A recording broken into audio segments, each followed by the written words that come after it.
Madame, Monsieur, bonsoir. Il a fallu 3 jours à la direction de la centrale nucléaire de Fessenheim pour communiquer sur l'incident qui s'est produit dans la nuit de vendredi à samedi. Un dysfonctionnement du système de filtration de la ventilation sur le réacteur numéro 2.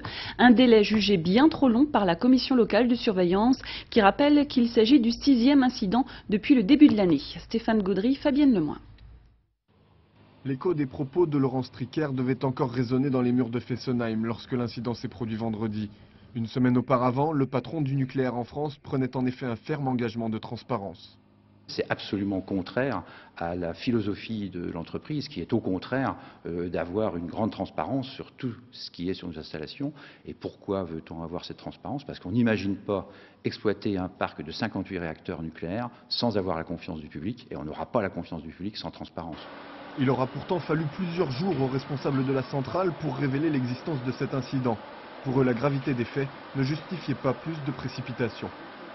Le défaut de planification que nous avons détecté ce week-end n'avait aucune conséquence sur l'environnement ni aucune conséquence sur la sûreté. Bien entendu, si un événement devait avoir une quelconque conséquence sur la sûreté ou sur l'environnement, l'autorité de sûreté ainsi que les pouvoirs publics ainsi que les médias seraient immédiatement prévenus. Mais pour le président de la commission de surveillance, qui n'a été prévenu que lundi en fin de journée, ce délai d'attente est d'autant plus regrettable que l'incident n'a pas eu de conséquences graves. Lorsqu'une information est diffusée tardivement, c'est une mauvaise information. Et en plus, cela gonfle et enfle les problèmes qui sont des problèmes peut-être réels, mais on y ajoute quantité d'autres facteurs qui font que finalement, on arrive à des drames à partir d'incidents qui ne sont pas forcément aussi importants au départ qu'on pourrait l'imaginer.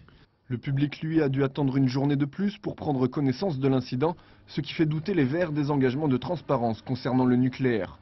Le fait qu'il y ait eu une information 3-4 jours après, c'est à la fois de la rétention d'informations, c'est à la fois un manque de transparence, et donc ça va à l'encontre de toutes les promesses que prend régulièrement à la fois la centrale nucléaire mais aussi EDF.